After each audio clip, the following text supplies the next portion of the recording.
I've never been a multiplayer Call of Duty guy. I've always appreciated it for what it is, but it's always been a game that was about, if you see me before I see you, I'm pretty much dead. And there's nothing clever about saying that. We hear people talk about Call of Duty like that all the time, and I think that has been accurate. Suddenly, the new Call of Duty Modern Warfare 2, 2022's version, just came out. I fell in love with the beta. I was like, this is weird. I wonder what's different. And then since the actual game came out, after I finished the campaign, which I really enjoyed, I've been very addicted to Modern Warfare 2 multiplayer, mostly Modern Warfare 2. I do love DMZ. That's a lot of fun. Warzone, whatever. But I was thinking, like, what has occurred? What has changed to make me love this game? So I spent some time thinking about it and really noodling it, which sounds positively filthy, and it was. And I want to tell you the 5 things I came up with that make me go, this is why now I'm a fan of Call of Duty. I'm addicted to Call of Duty multiplayer, whereas before I never gave it,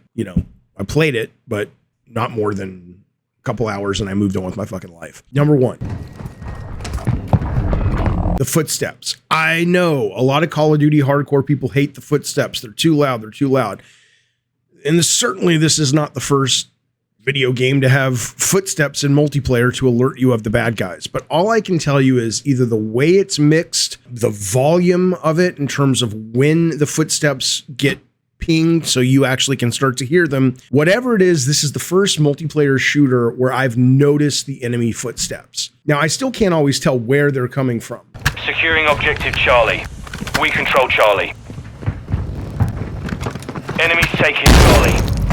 That's a totally different thing. It's weird. And I don't think it's hardware, because Microsoft first-party games, for whatever reason, tends to be the only game studio that consistently, whether it's Halo or Forza, and there was like a couple others I played, where I can tell when I hear an engine revving or someone loading a rocket or whatever, I can tell where it is audio-wise using the audio. So I can't tell where it's coming from, but I can absolutely tell when someone is close to me.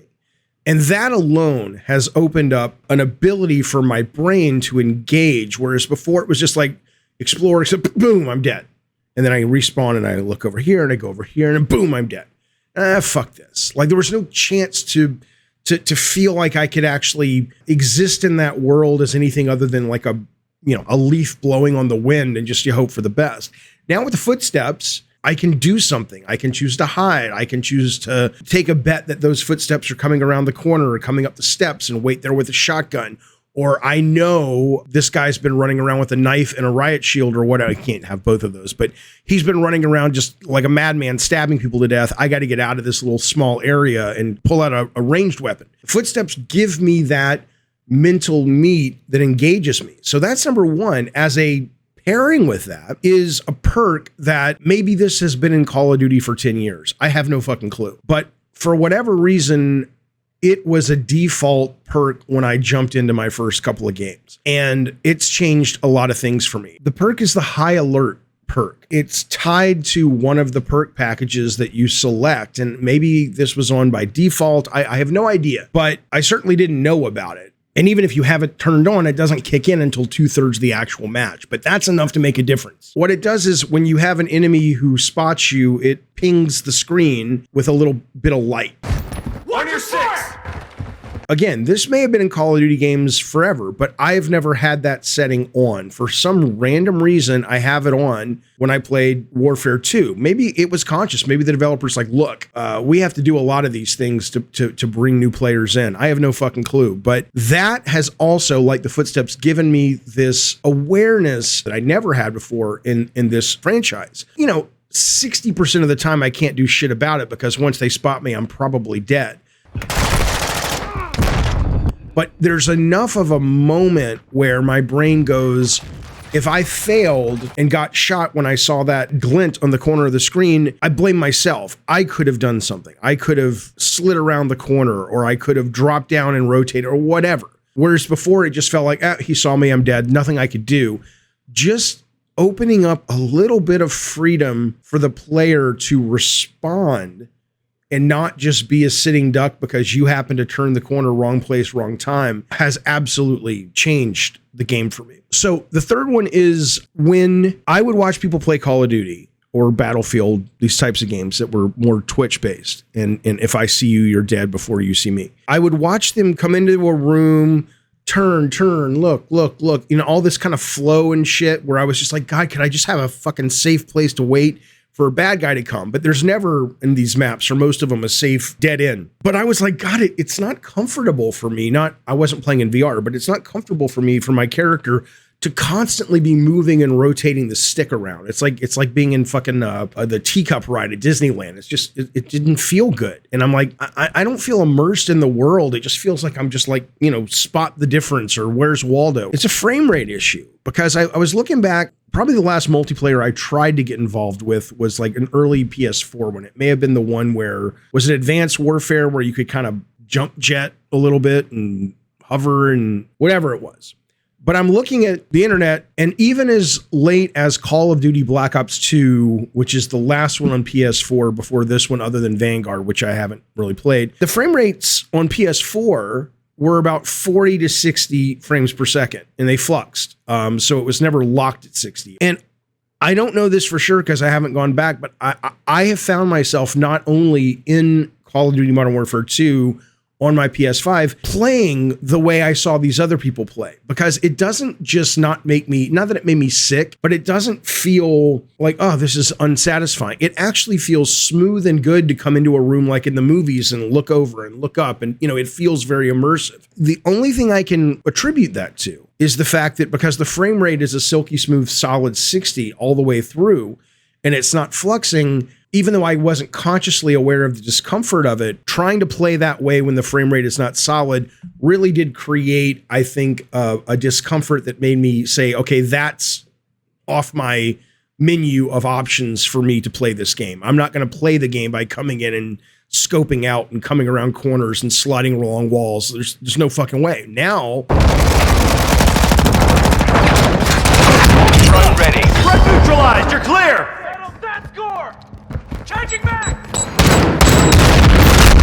it's not only effective, of course, but it feels really good to actually move your character that way. Number 4, look, I've always complained about Call of Duty saying it introduced pay for power, not with money, but with your time. And I would always use this line, which I still think is correct, where it's like, chess is a great multiplayer game for a lot of reasons, many reasons. But one of them is that if you play it a lot, it's not like you unlock a sniper rifle for the rook. It's the pieces are consistently the pieces. And that's one of the reasons I like the old Call of Duties, because up until they introduced the RPG element with the first Modern Warfare, it was like, look, here are our base weapons. It was like Doom. You knew what the shotgun did. You knew what the pistol did. And it was like you could make choices based on that. I didn't like all of the upgrades and stuff because it felt like paying for power with time. And it was just so minor, it felt, and it just never really was presented to me in a way that I cared. Well, this is the first Call of Duty that has introduced a non-linear battle pass. The way it was in the past is I would finish a match, they'd throw all this shit at me, and they still do that, like, you've unlocked this scope, you've unlocked this muzzle, this, that, and the other, whatever. And it would just kind of go in one ear out the other with me. I was like, they all look the same to me. I don't know what the fuck this is. Let's just go to the next match. Fuck it. I don't have time for this. Let's fight. Well, with the nonlinear battle pass, you make a conscious choice to say, I want to go after this batch of goodies right now. And in that, you're conscious of like, I think that gun is cool. I want that. If I just do X, Y, Z, I get that. And I know there's nothing about that mechanically that is unique other than the meta of saying you are making a choice of what you want to go after at any given moment. But the minute I got the awareness of I'm going after this really cool shotgun, which is now my favorite shotgun I use all the time, once I got it and I started getting parts for it, I was like, oh, I want to play with this. I want to make this better. All 4 of these things, I'll get to the 5th, which has nothing to do with any of this, but the 4 things all are minor little things. The battle pass being a better way to introduce to people like me the weapons and the unlocks and the upgrades and the value of those, because they are valuable and they are fun, and those little minor iterations when it comes to how fast you can aim down sights and all this shit, I never thought about it before. Now I'm like, oh, this is exciting. I just got a fucking muzzle that makes my spread a little bit. Fuck you. You know what I'm talking about.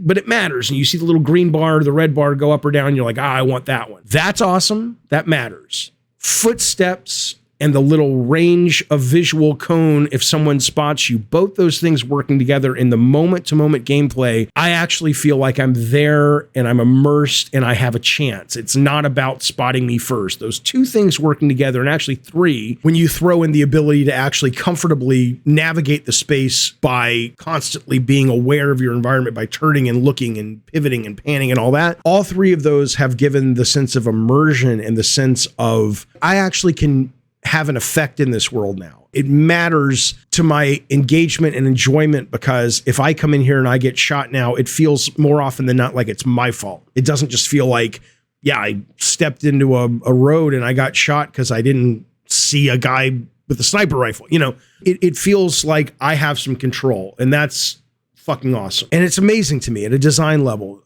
Little tiny things, little tiny tweaks and tunes, and suddenly I'm in love with the game. Maybe there are bigger things going on, but because I haven't played a lot of Call of Duty multiplayer because of the reasons I've said in this video, hardcore Call of Duty guys could say, yeah, but it's also this and this, and then there probably are things. Like in past Call of Duties, I never had the opportunity to see the sniper. Now, whenever there's a guy with a sniper rifle out, and they're aiming it, I think you have to aim down sights to get it. It's a very clear visual distinction that there's a guy who's got his sniper rifle in the distance. I never saw that before. I don't know if there's a lot of things like that also that they just amplified that. I don't know what the philosophy was. Maybe they said, look, the demographics are shifting. People who play Call of Duty are getting older. We have to create some systems to keep them engaged while also bringing new. I have no idea what it was. But now I'm very excited to listen to some design talks from these guys, because I want to know what caused this shift, how conscious it was. The last thing has nothing to do with that at all. It's just quality of life. And this has probably been in multiplayer games. I know it's been in multiplayer games for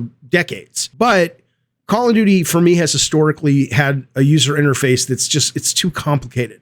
And I don't hate this one like a lot of people do, but it's better, but it's still complicated as fuck. And so I, like everyone else, get annoyed with all the fucking, unless I'm playing with friends, I get annoyed with all the chatter and people having their fucking, making their dinner in the background, their mom's yelling at them, hey, get in here, and you know, and all the racist shit, the chat. But in the past, the only way I knew to get rid of it was to go to the tab button on the PC or the controller and individually mute people. And I'm sure there was always a way to mute people en masse. But I happen to have been playing with members of Gabbin Games online. And in that, I was just kind of right place, right time, where one of the guys was like, oh, just bring up the menu and hit square and it shuts everybody up. And again, it's not that I didn't think you could shut other people up. It was that it was a one by one, you know, when you're dealing with a group of people of like 16 people you're playing with or whatever, it's just like, it's too much trouble. And this is a one button deal. It's very hard to find in the interface. The interface is terrible when it comes to stuff like this. But once I found it and realized it,